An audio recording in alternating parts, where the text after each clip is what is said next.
with your orange jumpsuit, in a prison clothes, with your wristband, What is it like to be here? I mean, how do you feel have been here all summer? I feel like, why did they deceive me with this paperwork? They didn't explain exactly what it was. I wouldn't have suffered all this time being separated from my son. 416 migrant children still remain in government custody and separated from their families, with some parents unaware that they have waived their right to ever get their kids back. Meanwhile, the Trump administration has announced a new rule that would allow them to detain migrant children with their parents indefinitely, upending a 20-year-long court-ordered ban on indefinite detention of children. Joining me now is Lee Gelernt, Deputy Director of the ACLU's Immigrant Rights Project, and Mariana Atencio, correspondent at MSNBC. Thank you both for being here. We don't want to start with the fact that how can it be legal to detain migrant families indefinitely? We don't think it is, and there will be court challenges. Everyone's focusing on the children, and rightly so, but it's not even legal to detain parents indefinitely. We believe that the Constitution is clear that you can detain someone only if they're a flight risk or a danger and they're determined through fair process. You cannot simply throw people in immigration jail indefinitely. And it's essentially a gulag. So what does this mean, on the ground, having indefinite detention? Where are they going to put people? There are only 3 facilities right now, the largest ones, Carnes and Dilley, that can keep these family units. They hold 3,400 people. They're at capacity, Joy. So what are we going to see? An expansion of these facilities? Cities where they're going to hold children and parents? I mean, you went into that facility in Tornillo, Texas. And when you follow the money trail, you realize that before these new rules, it was up to states to determine who would get the license to operate these facilities. Now, as of this week, that's going to be up to the federal government. And if you look at the stocks for Geo Group, for Core Civic, they have gone up 20%, 16% since April, which is when Jeff Sessions announced this family separation policy. Surprise, surprise, somebody's going to make a lot of money on this policy. Okay, let's turn to these children who are still separated from their families. I cannot believe that June was the executive order, the judge's order to give the children back. 416 children remain separated. 14 still separated kids are under 5 years old, little kids who need their parents. The number of parents no longer in the U.S., 304 parents already deported, and the number of parents who didn't know they did it but waived their right to get their kids back, 199. How, and what is It's a bad situation. I just got back from Guatemala this week talking to families. They signed things that they had no idea they were signing, giving up their rights. It's bad, and now they're faced with this unbelievable choice. Are they going to keep their children in the U.S., pursue asylum, or are they having to have their children come back and have the children give up their asylum rights? And the parents we spoke with there are just agonizing, because if they bring their children back, the children may be killed. On the other hand, if they leave them in the United States, maybe they don't see them again the rest of their life. It's a bad situation. The whole thing is bad. There's no way to fix it completely, because the children are just so traumatized.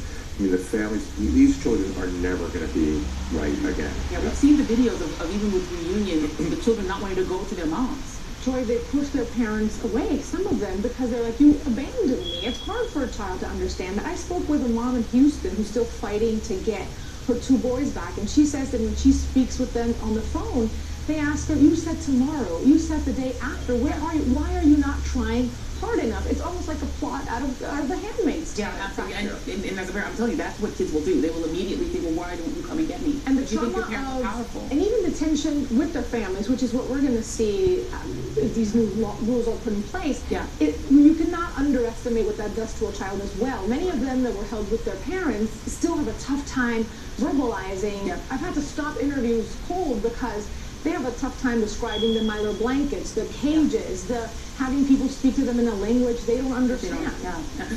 And so here's the other question. I know a lot of this goes around the interwebs a lot. These under 5 children, does that mean if the parents inadvertently gave up their rights, that these children could be then adopted out, and without the parents ever having any say, their children given to another family? That's a possibility, and that's very scary, and that's why we've asked the judge, and he's agreed that we get to speak to all these parents now and make sure that they understood their rights and be able to revoke what they've done before, because we have parents who were given forms they couldn't read, they were coerced, they were said, here's 2 minutes, make up your mind whether you want your child or not. Some of them spoke indigenous languages, not even English or Spanish. It's as bad as it can get. Mariana, when we were down in Tornillo, the representative from the HHS told us, every kid is an A number. We can find these kids instantly. Why can't they get 416 kids back to their parents? It was very easy to tear them apart. It's been incredibly challenging to put them back together. And if it weren't for Lee's work representing these families in that courtroom week after week, putting out the information, going to Guatemala, I've spoken to parents in Guatemala who still don't have their kids. You have to contact them through WhatsApp. They may, they are able to come to their phone at off hours. Many of them are working. Many of these cities are completely taken over by gangs. There's curfews. It's even hard for them to get to an embassy where they can say, I am still not with my child. How can you help me? And can you, I just want to, because you just came from Guatemala, and Mariana, you've reported on this, because I think people aren't really grasping, or maybe just we're not doing a good job as, in where I sit in these anchor chairs of explaining to people, why are people leaving? What is it that's happening at home that is causing people to, in some cases, these children are unaccompanied, but in most of these cases, they've taken unaccompanied because of us. But why are people coming? The gang violence is just, it's unfathomable, Joy. It is a humanitarian crisis. I come from a country, Venezuela, that is facing a humanitarian crisis now. Yeah. The U.S. has really left a power vacuum in the region, and instead of addressing the root causes, we're just saying we're not going to let these people who are essentially refugees and have an international right to seek asylum come to our borders. I spoke to Jose Antonio and his mother Maria. They're from Guatemala. I talked to them in Illinois after they had been reunified, being separated for more than a month. This boy told me, I witnessed my own uncle be murdered before my very eyes. 5 months later, I reached the United States thinking, I'm going to get help. This is refuge, finally. And then he's like, I experienced a second, much deeper trauma, which is detention, which is essentially what these kids are being incarcerated. And we've hopefully ended family separation, but now the administration's starting over with family Can we detention. confirm that we've ended family separation? Do you believe that they're not separating kids anymore? That's a great question. We're going to be monitoring it, but at least now we have a court order saying it's unconstitutional. So if we catch them doing it again, we'll go right back to this judge. That's better than where we were 6 months ago. I have to say, and when you say you're going to the judge, and I hate to sound cynical, but a judge said in June they have to give the kids back. Right. And they haven't done it. So if they're not doing what the judge said in June, why should we have any confidence that they're going to do what any judge says? But also, they wanted this to be a deterrent. When you look at the numbers in our southern border, there's been a spike in precisely children and family units coming over. I've been speaking to the Border Patrol in the Yuma, Arizona sector. He's like, I never saw family units coming this way. What you're seeing now, there's a 78% spike of families crossing over in that area. You're seeing a reshuffling of these desperate people trying to cross through the desert, and unfortunately I think we're going to start to see a lot of people trying to come in illegally, not make it through the desert because they can't turn themselves in anymore. Let me play just really quickly. Jacob Soboroff spoke with a little bit more of his interview with a migrant father who described why he signed these papers waiving his parental rights. Take a listen. Let me ask you, Atencio, what they say is, look, you signed these papers. These papers say, I know that I'm requesting to return to my country's citizenship without my child, and I understand he's going to stay here to pursue the claims of relief. Explain to me, why would you sign this if you wanted to get back together with your son? Because they told me I would not be reunited with my son. That if I wanted to be reunited, they would have deported me. You thought the only options were be reunited and deported, or you be deported and he stays here. So you thought that's the better option. Yes.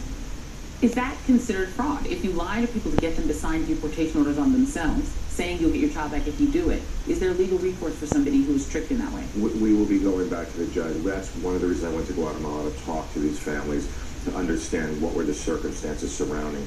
But maybe some of them understood, but we know that many were either coerced or misled into signing these forms. And so we will try to get them back with their children or get them asylum or whatever it takes. But we know that these were not knowing waivers in many cases. It's scary, and it's actually instructive to find out the limits of even a judge's order, and it's really frightening. It's so great to have you guys. Legal, thank you. Please stay on this, and we will bring you back to talk about it. Mariana Atencio, you're indispensable. Thank you.